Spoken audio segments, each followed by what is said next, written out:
So the following is an instructional video on how to clean DaVita.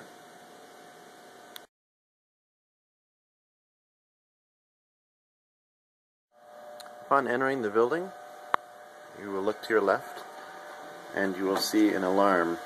This is for time clock. This is the alarm. This is all you're concerned with. Following that, your janitorial closet is the second door on the left. Here you will find the items that you will need for the cleaning.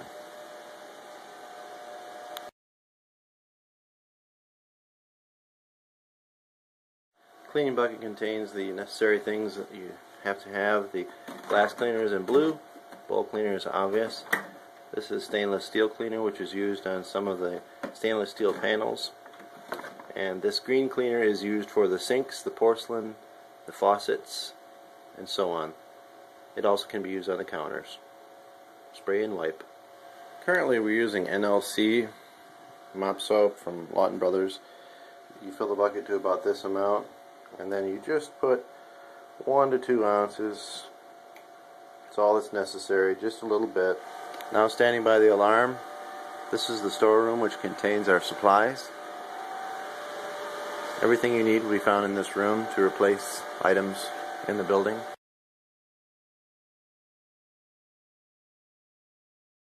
This is the appearance of the patient floor with all lights on. You may do any order of things that you wish. However, what I'm about to show you will be what we find to be one of the quickest.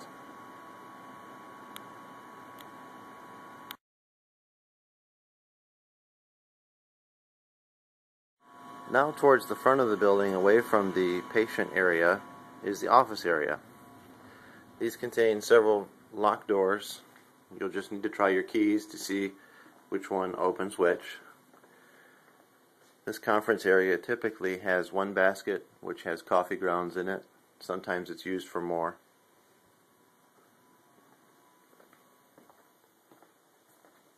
This is the receptionist area.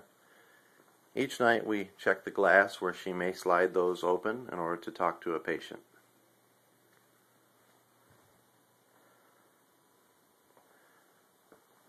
This is the lobby area. Typically we sweep this area, and we do have to spot mop, but oftentimes mop the entire area, as there may be dirt and other marks on the floor that need to be taken care of. There is one drinking fountain, and there is also one patient bathroom. Looking back now towards the entrance that you came in and the alarm, you'll notice various rooms off that, including 2 bathrooms, the same side as your janitor room. There's also this room, which will need to be swept and mopped, as well as the others as needed. Again, using the alarm as the reference room in the hallway. This is the maintenance man's room. Nothing needs to be done in his room except taking care of the floor and his wastebasket. Our janitor closet, remember, is the second room on the left. This door is usually left open for us all the times, but we do have a key. This is the break room. The break room, we take care of the tables to make sure that they're wiped. The floors need to be swept and mopped.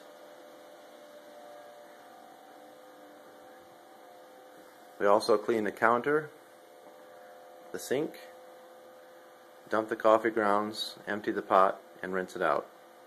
However, we do not take care of other things in this room, such as their dishes. Oftentimes we will also neaten the tables, perhaps putting the magazines over in this area. However, that is the extent of what is done in this room. This room is used for patients that may be ill and may not need to be in the area of the other patients. It is off the patient room floor. Here's the main patient area. Again, the sinks that need to be done. There are 2 on the other counter over there, as you can see in the distance in the center of your picture. But this is the isolation room. Nothing needs to be done any different in this room than anywhere else in the facility, especially in the patient area. We do take care of the floors, sweeping and mopping them. And there is a sink to take care of along with paper towels.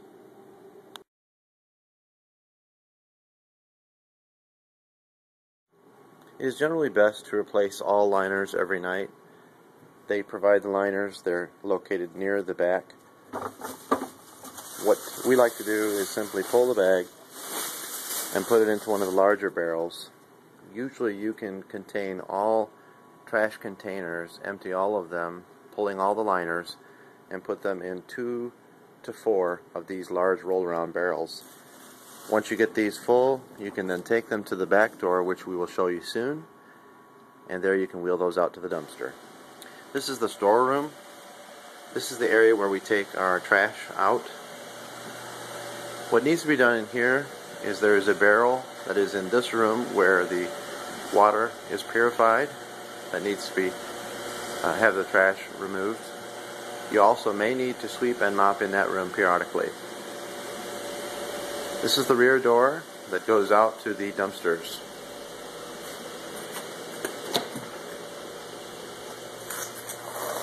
The dumpsters are directly across in the parking lot. The staff as well will place on the ground these boxes.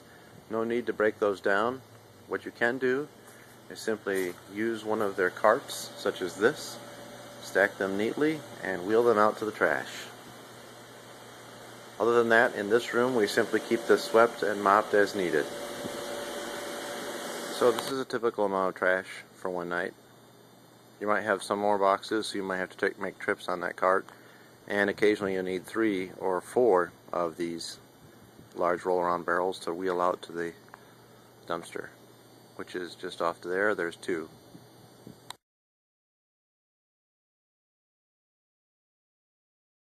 Looking back there to your trash, there is an outside container here which needs to be emptied about once a week. There is also another one looking back at the corner and where you will probably park. There's one outside container as you come up to the building. Inside is where the alarm will be. There's where you're going to put your key. This container typically fills in about 2 days, and it does start to smell, so it's good to take care of this frequently. Outside the front entrance, there is also a barrel that needs to be emptied. Many times the ashtray just needs to be tapped. The inside container can be dumped periodically. And as you can see, trash may be left behind, also on the ground around this area, which we do pick up. And you can just simply put this into this barrel. This we typically empty about once per week.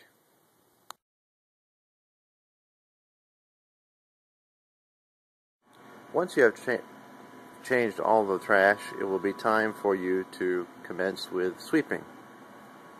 What we generally do is unlock the chairs and turn on the lights. These are locked position, these are unlocked, so it's best to go around and click all those. And the lights, which are over each area, patient area, are located somewhere by the back of the chair. Those will all be turned off when you leave. Once the chairs are unlocked, you can simply roll them around, and as you'll see, there are debris that falls underneath and gets kicked underneath. The same can be done with the machines. Generally speaking, I grab them around this area near the top of the machine. You can swing it out and pull anything out that needs to be done. This then you can sweep out into the middle, and then using a large dust mop, go back later and sweep through the middle, and then you have swept the floor. And this needs to be done in all lanes, and of course around back by the nurse's station, as they as well drop debris of various sorts around this area. There are 2 rugs at the entrances, one at the main entrance and one at the entrance that you'll use to come in by the alarm. What we typically do is, we don't have a vacuum here, it's not really necessary. This type of rug is good to shake out outside, so you can simply unlock the door, push it open and shake it out, bring it back in. But this does need to be done usually every night.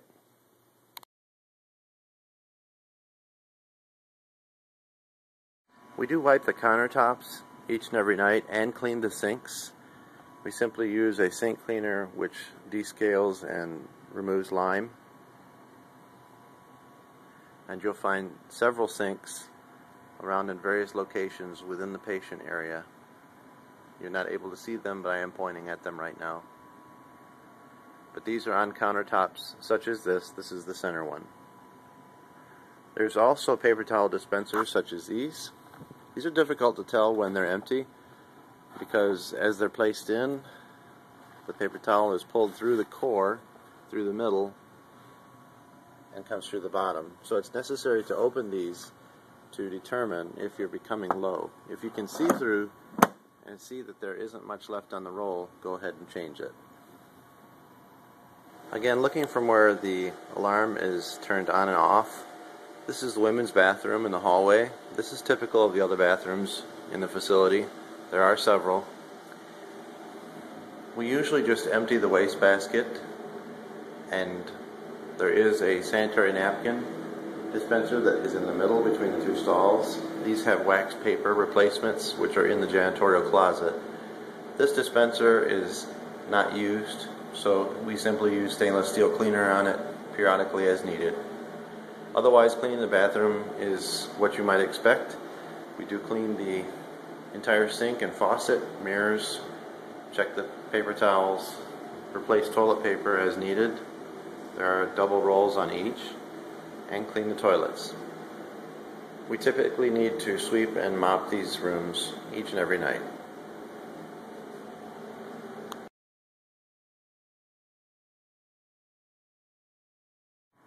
All patient area floors need to be mopped. They usually look like this when you're ready to mop. You may leave chairs pulled out or other things if you notice that things need to be mopped in areas that are covered at this moment. This area as well has just one can. It's off the patient area where you came in as you walked in. This floor they do mix various chemicals, and so oftentimes sodium bicarbonate might be on the floor, which appears white, and that would need to be mopped.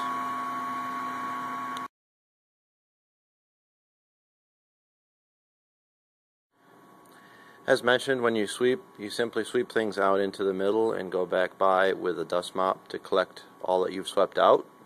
This area, after it has been swept, will be ready to be mopped. A couple things to note when you are mopping before that process begins.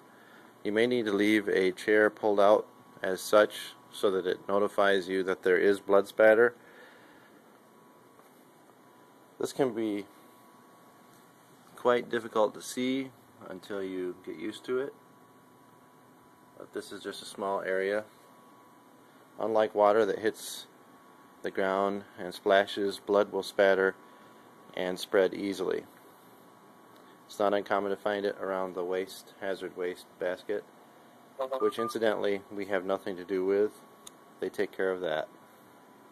Also bear in mind that around the units there will be various chemicals such as these. We simply sweep and mop around these. We don't touch them or move them.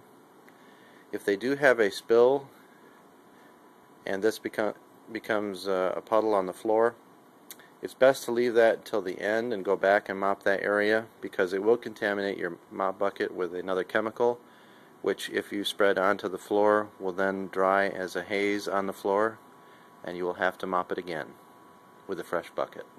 It is very common for them to have stickers that are dropped on the floor. These don't sweep up. Simply use the scraper and those come up very easily.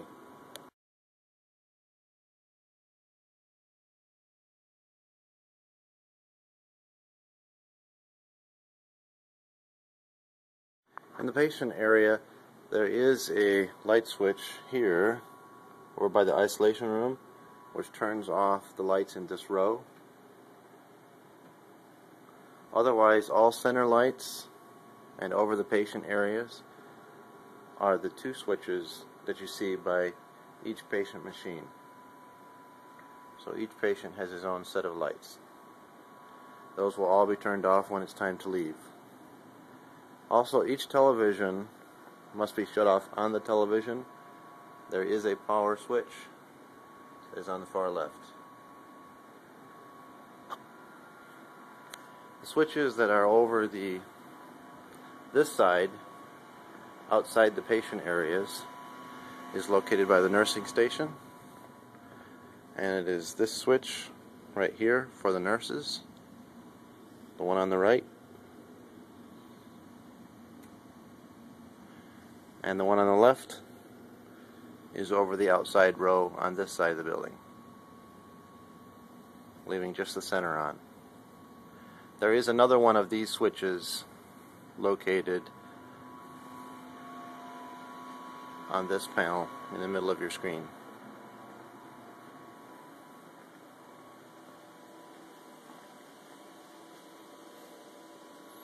This will shut off this row, as I mentioned. The other switch turns on and off this aisle. There is one of these switches down by the alarm system when you first come in. All lights are out when it's time for you to leave.